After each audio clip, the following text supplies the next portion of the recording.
नमस्कार मित्रमैत्रिणींनो, माझ्या यूट्यूब चॅनलमध्ये तुमचं स्वागत आहे. मंडळी, श्रावणातल्या शेवटच्या गुरुवारी आलेला आहे गुरुपुष्यामृत योग. 21 तारखेला हा गुरुपुष्यामृत योग आहे आणि या गुरुपुष्यामृत योगावर तुम्ही काही खास गोष्टी केल्या तर निश्चितच त्याचा तुम्हाला लाभ होईल, तुमच्या कुटुंबाला लाभ होईल. पण करायचं काय सांगते ऐका. गुरुवारी पुष्य नक्षत्र आलं की त्या दिवशी गुरुपुष्यामृत योग असतो. हा योग सर्व कार्यांसाठी शुभ मानला जातो आणि खास करून या योगावर सोनं खरेदी केलं जातं. त्यामुळे घरात सुख समृद्धी येते असं म्हणतात. म्हणून सोन्याच्या दुकानात तुम्हाला या दिवशी भरपूर गर्दी पाहायला मिळेल.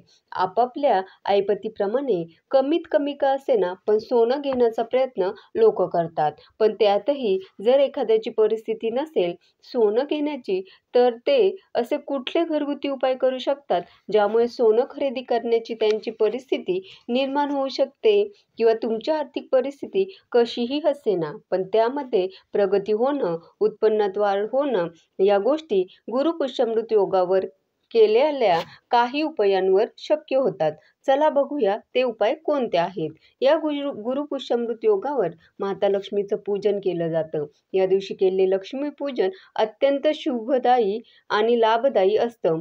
गुरुपुष्यामृत योग लक्ष्मी पूजनासाठी महत्त्वाचा मानला जातो. हाती घेतलेल्या कामांमध्ये यश मिळवायचं असेल तर या दिवशी लक्ष्मी मातेबरोबरच कुलदेवतेची सुद्धा मनोभावे पूजा करणं फलदायी ठरतं. मग या गुरुपुष्यामृत योगावर काय करायचं तर तुम्ही माता लक्ष्मीच्या स्तोत्राचं पठण करू शकता. महालक्ष्मी अष्टक हे छोटंसं स्तोत्र आहे. माता लक्ष्मीचं ते ऐकू शकता किंवा म्हणू शकता. जर तुम्हाला येत असेल तर वाचू शकता. कुलदेवतेच्या मंत्राचा मनोभावे जप करू शकता. कुलदेवतेची पूजा करू शकता.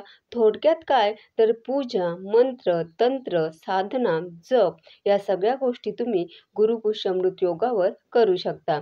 सगळ्या नाही जमल्या त्यातली एक जरी जमली तरी सुद्धा तुम्हाला लाभ होणार आहे. पुष्य योग दिनी गुरुमंत्र घेणं उत्तम मानलं जातं. त्याचबरोबर तुम्हाला गुंतवणूक करायची असेल चांगली तर त्या गुंतवणुकीसाठी सुद्धा हा गुरुपुष्यामृत योग उत्तम मानला जातो. आपल्या जीवनात यशाच्या प्राप्तीसाठी गुरुपुष्यामृतावर कुठल्याही नवीन कार्याचा प्रारंभ केला जातो. नव्या व्यापाराची सुरुवात करणं असेल, नवीन काम हाती घेणं असेल, बंद पडलेलं काम सुरू करणं असेल, असं केल्यानं मोठी यश प्राप्ती होते असंही सांगितलं जातं. अन्य कोणत्याही कामासाठी हा योग शुभ असला तरी सुद्धा या दिवशी लग्न मात्र करता येत नाही. कारण पुष्य नक्षत्र विवाहांसाठी मात्र वर्ज्य मानलं जातं. 27 नक्षत्र आहेत त्यापैकीच आहे हे पुष्य नक्षत्र आणि पुष्याचा अर्थ होतो पोषण करणारा, शक्ती देणारा, ऊर्जा देणारा. किती सुंदर अर्थ आहे बघा. पुष्याचं आधीचं नाव होतं तिष्य. त्याचाही अर्थ शुभ, सुंदर, सुख, संपदा देणारा आहे. जाणकारांच्या मते पुष्य नक्षत्र अतिशय शुभ आणि कल्याणकारी आहे. ऋग्वेदात पुष्याला तिष्य म्हणजेच मंगलदायी किंवा मांगलिक तारा असंही म्हटलं जातं. चला, आत्तापर्यंतच्या व्हिडिओत तुम्हाला गुरुपुष्यामृत योग काय आहे, तो कधी असतो हे तर कळलंच असेल. पण या गुरुपुष्यामृत योगावर नेमकं काय करावं तर सुरुवातीला म्हटलं तसं गुरुपुष्यामृत योगात सोनं, चांदी, हिऱ्यांची खरेदी केली जाते. त्यानंतर देवघरात ठेवण्यासाठी लागणाऱ्या काही देवांच्या मूर्त्या असतील तर त्यासुद्धा गुरुपुष्यामृत योगावर खरेदी करणं शुभ मानलं जातं. गुरुपुष्यामृत योगामध्ये गुंतवणूक करणं शुभ असतं. ती गुंतवणूक तुम्ही पैशांच्या स्वरूपात करणार असाल, सोन्यात करणार असाल, कुठल्या व्यापारात करणार असाल तर उत्तमच. गुरुपुष्यामृत योगावर नवीन वाहन तुम्ही खरेदी करू शकता, नवीन घर खरेदी करू शकता किंवा घराचं बांधकाम सुरू करू शकता. गुरुपुष्यामृत योगात व्यवसाय, व्यापार संबंधित महत्त्वाची कामे करू शकता. अडकलेले पैसे जर परत मिळवायचे असतील तर त्या दृष्टीने नवीन योजना तुम्हाला आखायची असेल तर ती सुद्धा तुम्ही या दिवशी आखू शकता. पैशाच्या संबंधित काही समस्या असतील तर गुरुपुष्यामृत योगावर लक्ष्मीची पूजा करा, हे मगाशी सांगितलं.